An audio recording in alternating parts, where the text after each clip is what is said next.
What would you say to a manager who asked you, why would I be, why should I interest myself into all this? Why should this interest me? What has organization theory, organizational sociology to say to a manager? Well, I think it has things. I definitely think it has things to say, and as I said before, I think young people, like MBA students, are not ready to hear what it has to say. I think people have had to have struggled and failed at dealing with managing organizational change, let's say, before they appreciate that they need a framework to try to understand what they're doing. But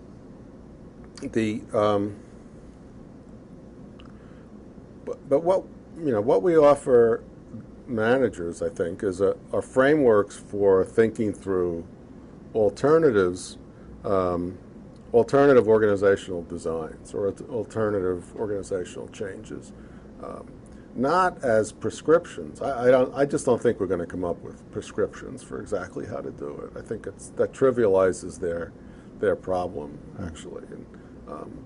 But if we're good, what we ought to be able to do is come up with frameworks that would let them test possible designs against some kind of knowledge base. And so that's what when the business schools are doing well, I think that's what they're doing.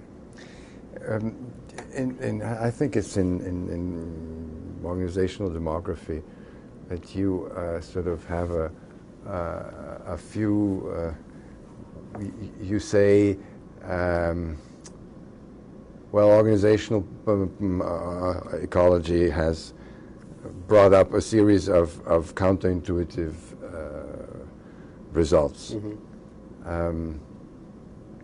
Would you say that's the interesting part of what we can bring to managers, that we sort of tell them, hey, you think this is true? It's just like First Simon book, where he had these prescriptions, and he said, well, the opposite is true as well. Yeah. So is that what we're bringing them? Well, so I think what we're doing with that is establishing credibility, because the first complaint would be that what we're telling them is common sense. Yeah. Right? That any reasonably intelligent person with experience could figure this out. Okay. So what Simon was doing, what we were trying to do, is to say, no, that's not true. Okay, these are harder problems than you might think, and in fact, people have thought hard about this and analyzed these things, and it doesn't always work out as simply as you think. And so what we're offering them, and what I tell when I teach on this issue, what I say, and I think lots of my colleagues say, is that the most dangerous situation for actors, including managers, is not knowing what they don't know.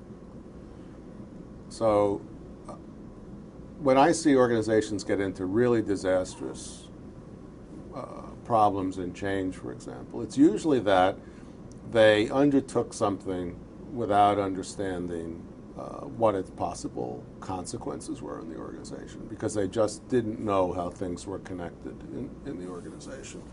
And so I mean, this is an argument that knowledge really matters. And so telling the message from managers is they have to become experts on their organization, on how their organization is put together, before they can even think about understanding whether this change is desirable or not. Right? So that's an argument about that they can't rely on consultants or whoever come in and spend a week, looking around the organization. Then they'll never get that information. That's their responsibility.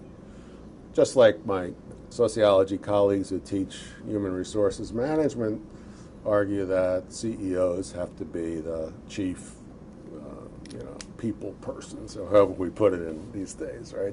It's too important activity to be delegated to staff, right? Well, I think the same thing is true of understanding organization. So then we show them a series of ways to characterize an organization. You know, a series of here's various ways that you think about an organization. So one would be a network picture: who's tied to whom and in what kind of ways, and so forth.